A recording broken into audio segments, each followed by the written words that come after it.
It is a potato-inspired day here on Express. Forget the kitchen. I don't want to know how to cook with them. I want to know how to grow them. Neil Dreyersmith from Dr. BOOMSLANG Indigenous Nurseries, I love the name, is here. And you seem to know a huge amount about potatoes. A bit of an unconventional thing for us to be growing at home. No, not at all. It's probably the easiest of all the veg to grow at home. It's very rewarding. It gives you a really good yield, and you don't really need green fingers to get it right.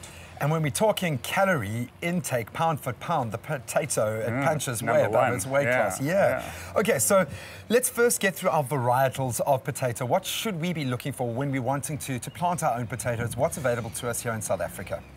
There's a huge spectrum. Not many available through your regular retail outlets. So shop around. Go to a deli, go to a vegetable shop, find a potato that you like. Some people like waxy potato, some people like a mashed potato, some people like a roast potato. Find the potato that you like, use that one to grow. It's the way forward. I see, you've hit the nail on the head. You don't need to go out and buy the plant, you just go out and buy the potato you like and you take it from there. Okay, that says to me that obviously you can grow potatoes from any potato. From this little sucker right here, you can cut it up and you can grow it. Okay, so let's go through that process of actually planting our own potatoes before we get into our harvest and the eating. Okay, Where do we start? How do we prepare our potatoes? It's really easy. If you take a look at this potato, you'll see there's a little eye coming out there. Hello. So he's just kind of going from being a potato to being a plant. So he's in that transition phase. It's an adolescent. He's turning, yeah. So easy now, buddy, easy. If you keep your potatoes in the dark, which you should, you're going to keep it in a cupboard or in a basket or in a cage, somewhere where it doesn't get direct sunlight. After a period of time, you're going to start getting these little eyes on it. Once those little eyes come out, you want to let them grow to about, say, 1 centimeter. Take it out of the dark room or out of the cupboard, put it in the kitchen, not in direct sunlight, but just where it gets natural light. Okay. And those will start to go green. Once they've gone a bit green, that means the plant is starting to grow. Then you'll start to notice 3 or 4 of them popping up on different sides of the potato. Then you can literally slice those sections off. So you could take a section through there, slice it off. How much flesh should we leave next? You want about 2 centimeters, 2 to 3 centimeters of flesh, depending on the potato size, but 2 to 3 centimeters is fine. Then you want to leave it out for about 2 or 3 days, just to let the starch in the potato allow a seal to form on the side, so that it doesn't. And you can see that once you've cut a potato, it immediately starts to close itself off. The starch leaches out and it gets kind of white and milky. Cool. Let it dry out, let it kind of go nice and sealed on that side. Once it's sealed, you want to take each little section of potato that you've cut, put it in the soil, just about 2 to 3 centimeters underneath the soil.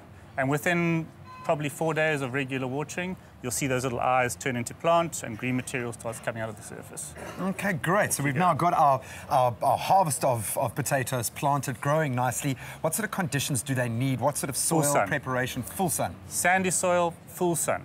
So no shade. If they're in the shade, they're not going to grow as they should. As well. Okay. Sandy soil is key, and the vessel that you want to grow it in, if you're not growing it in the ground, you want at least 50 centimeters of pot size. Okay, so we can grow them here in our garden. These kind of planters are ideal. In fact, you could plant 3 or 4 plants in one of those planters quite easily, and you'll get a yield of probably 8 to 10 potatoes out of each plant. I'm going to sneakily plant some potatoes around here. Then how long do we need to let them grow, and when do we know that they're ready for harvest? Look, it's normally 15 to 20 weeks from planting this little guy to getting a yield. Okay. So after 15 weeks, your potato bush will be about 40, 50 centimeters tall, and it'll start to bud. The general rule is wait until it flowers, and then your potatoes are ready to harvest. Fantastic. So, but you can stick to 15 to 20 weeks. That's pretty much easy way to go. I suppose you don't want to be disturbing it the whole time, checking and things. You've got to don't prod around in there. Just trust your gut. 15, 20 weeks, it's ready to go. Okay, then when we harvest them, what are the watchwords? Anything we have to be particularly careful of? How do we go about that process? It's actually quite easy. You can literally clutch the plant and just pull it out of the ground, just like this. This is a real man's food to plant, man. I absolutely love it, man. Yeah. What would you recommend as an easy potato starting point for those of us out there? Are there any particular breeds that grow better in the South African climate? Are they all just potato? Yeah? No, look, there are loads. I mean, the Mediterranean potato is a really nice, easy one because it's really suited to our climate. You can find them in most of your supermarkets. It does have a kind of more versatile flesh to it, so the flesh is more waxy, so you can use it for mash or for roasting or for chips. It's really easy. Potato like this is kind of more suited to mash. It's not really a great roasting potato. It's a little bit too watery, basically. So your smaller, tighter potatoes are generally better than your big suckers like this guy. Yeah, the big guns.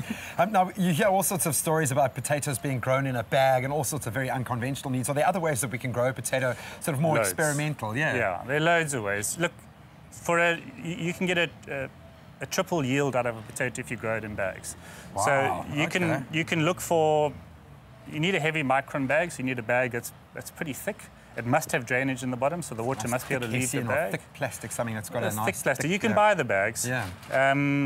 Go for as big a bag as you can go. So go for a 50-litre bag, and then start layering your soil. So when you plant your first eye, like this guy, you want to put in, say, 20 centimeters of soil. Plant them, let the plant grow up a little bit, and then put down another layer of soil. So you literally bury the plant again. And then you do that 3 times, and you get 3 yields. So your big potatoes are at the bottom, compound your medium potatoes are in the middle, and your baby potatoes on the top.